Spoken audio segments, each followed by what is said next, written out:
സംസ്ഥാന സർക്കാരിനെതിരായ സമരങ്ങളിൽ നിന്ന് പിന്നോട്ടില്ലെന്ന് യൂത്ത് കോൺഗ്രസ്. 10 വർഷം ജയിലിലടച്ചാലും നാടിനു വേണ്ടി പോരാട്ടങ്ങൾ ഏറ്റെടുക്കുമെന്ന് രാഹുൽ മാങ്കൂട്ടത്തിൽ. ചികിത്സാരേഖകൾ പരിശോധിക്കാൻ രാഹുൽ MV ഗോവിന്ദനെ വെല്ലുവിളിച്ചു. പോലീസ് എടുത്തിരിക്കുന്ന വിവിധ വകുപ്പുകൾ പ്രകാരം അവർ പറയുന്ന പരമാവധി ശിക്ഷയായ 10 വർഷം കഠിന തടവിന് വിധിച്ചാലും ഈ സമരത്തിൽ നിന്ന് ഒരടി പോലും പിന്നോട്ട് പോകുവാൻ യൂത്ത് കോൺഗ്രസ് ഒരുക്കമല്ല എന്ന് സൂചിപ്പിക്കാനായിട്ട് ആഗ്രഹിക്കുകയാണ്.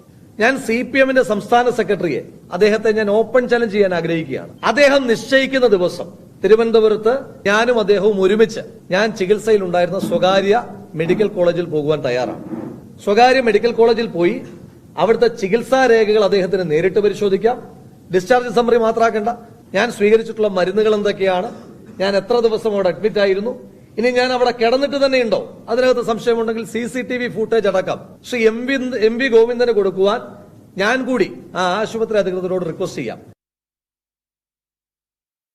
കമലേഷ് തിരുവനന്തപുരത്ത് നിന്ന് തുടരുന്നുണ്ട്. കമലേഷ്, യൂത്ത് കോൺഗ്രസ് സംസ്ഥാന അധ്യക്ഷൻ വ്യക്തമാക്കുന്നതനുസരിച്ച് നിയമസഭാ സമ്മേളനം വരാനിരിക്കുന്ന സമയത്ത് കേരളത്തിലെ തെരുവുകൾ വീണ്ടും സംഘർഷഭരിതമാവുമെന്ന് തന്നെയാണ് അദ്ദേഹം സൂചിപ്പിക്കുന്നത്. പോലീസിനെതിരെ നേരത്തെ നടത്തിയതുപോലുള്ള സമരങ്ങൾ ഉണ്ടാകുമെന്നുള്ളൊരു മുന്നറിയിപ്പും വാർത്താ സമ്മേളനത്തിൽ രാഹുൽ മാങ്കൂട്ടത്തിൽ നൽകുകയുണ്ടായി. എന്തൊക്കെ കാര്യങ്ങളാണ് രാഹുൽ പറഞ്ഞു വയ്ക്കുന്നത്? ലിബീഷ്, രാഹുൽ വളരെ കൃത്യമായി പറഞ്ഞു വെക്കുന്നത് ഈ സമരങ്ങൾക്ക് തുടർച്ചയുണ്ടാകും എന്നത് തന്നെയാണ്. ഈ ഏതെങ്കിലും തരത്തിൽ ശാരീരികമായി പോലീസിനെയോ ഡിവൈഎഫ്ഐക്കാരെയോ ഉപയോഗിച്ച് ആക്രമിച്ചാലോ കേസെടുത്താലോ ജയിലിലിട്ടാലോ ഈ സമരങ്ങൾ ഇല്ലാതാവുന്നില്ല. സ്വാഭാവികമായും ഭരണകൂടത്തിനെതിരായ ഫാസിസ്റ്റ് നടപടിക്കെതിരായ പോരാട്ടം എന്തായാലും കേരളത്തിന്റെ മണ്ണിലുണ്ടാവും. വരാനിരിക്കുന്നത് അത്തരത്തിലുള്ള വലിയ പോരാട്ടത്തിന്റെ നാളുകളാണ് എന്ന് തന്നെയാണ് രാഹുൽ മാങ്കൂട്ടത്തിൽ രാവിലെ വാർത്താ സമ്മേളനത്തിൽ വ്യക്തമാക്കിയിട്ടുള്ളത്. അതോടൊപ്പം വളരെ കൃത്യമായ വളരെ സ്പെസിഫിക് ആയ ചില വിമർശനങ്ങൾ കൂടി അദ്ദേഹം ഉന്നയിക്കുന്നു എന്നുള്ളതാണ് ഏറ്റവും പ്രധാനപ്പെട്ടത്. അതിൽ മുഖ്യമന്ത്രിയെക്കുറിച്ച് അതിരൂക്ഷമായ ഭാഷയിൽ തന്നെ രാഹുൽ മാങ്കൂട്ടത്തിൽ വിമർശനം ഉന്നയിക്കുന്നു. ദുശാസനന്റെ ജീനുമായാണ് മുഖ്യമന്ത്രി മുന്നോട്ട് പോകുന്നത്. ഈ മന്ത്രിസഭയുടെ യാഗ പ്രവർത്തനങ്ങൾ ആ നിലയിലാണ് മുന്നോട്ട് പോകുന്നത് എന്നുള്ളതാണ്. ഒരു പെൺകുട്ടിയുടെ മുടിയിൽ ചവിട്ടിപ്പിടിക്കുന്ന പോലീസുകാരൻ ഉണ്ടാകുന്നത് ആ ജീനിന്റെ ഫലമായാണ് എന്ന് രാഹുൽ മാങ്കൂട്ടത്തിൽ പറയുന്നു. അതോടൊപ്പം പെൺകുട്ടികളുടെ സമരം ചെയ്യുന്ന പെൺകുട്ടികളുടെ വസ്ത്രം വലിച്ചു കീറുന്ന നിലയിലേക്കുള്ള പ്രവർത്തനങ്ങൾ ഉണ്ടാകുന്നു. ഇത് നേരത്തെ മുസോളിനിയുടെയോ ഹിറ്റ്ലറിന്റെയോ കാലത്ത് പോലും ഇത്തരത്തിലുള്ള സംഭവങ്ങൾ നമ്മൾ കാണുകയോ വായിക്കുകയോ ചെയ്തിട്ടില്ലാത്ത നിലയിലുള്ള ക്രൂരമായ സംഭവങ്ങളാണ് കേരളത്തിൽ അരങ്ങേറുന്നത് എന്ന വിമർശനമാണ് പ്രധാനമായും മുഖ്യമന്ത്രിക്കെതിരെ സംസ്ഥാന സർക്കാരിനെതിരെ രാഹുൽ മാങ്കൂട്ടത്തിൽ ഉന്നയിച്ചിട്ടുള്ളത്. അതോടൊപ്പം മുഖ്യമന്ത്രിയുടെ കുടുംബം ഒരു പീക്ക് കമ്പനിയുടെ വലയത്തിലാണ്. ഒരു പീക്ക് കമ്പനിയാണ് മുഖ്യമന്ത്രിയുടെ കുടുംബവുമായി ബന്ധപ്പെട്ട കാര്യങ്ങൾ തീരുമാനിക്കുന്നത് എന്ന ഒരു കാര്യം കൂടി അദ്ദേഹം വ്യക്തമാക്കുന്നു.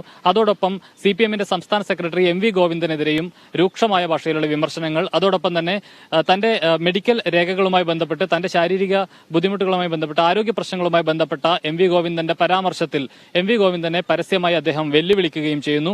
MV ഗോവിന്ദന് സൗകര്യമുള്ള ഒരു സമയത്ത് രാഹുൽ മാങ്കൂട്ടത്തിലും അദ്ദേഹത്തോടൊപ്പം ചെല്ലാം, ആശുപത്രിയിൽ ചെല്ലാം, തന്റെ ചികിത്സയുമായി ബന്ധപ്പെട്ട രേഖകൾ പരിശോധിക്കാം, തന്റെ ഡിസ്ചാർജ് സമ്മറി പരിശോധിക്കാം, താൻ കഴിച്ച മരുന്നുകൾ പരിശോധിക്കാം, താൻ അവിടെ ചികിത്സയിൽ ഇരുന്നോ എന്നതിന്റെ CCTV ദൃശ്യങ്ങൾ പരിശോധിക്കാം.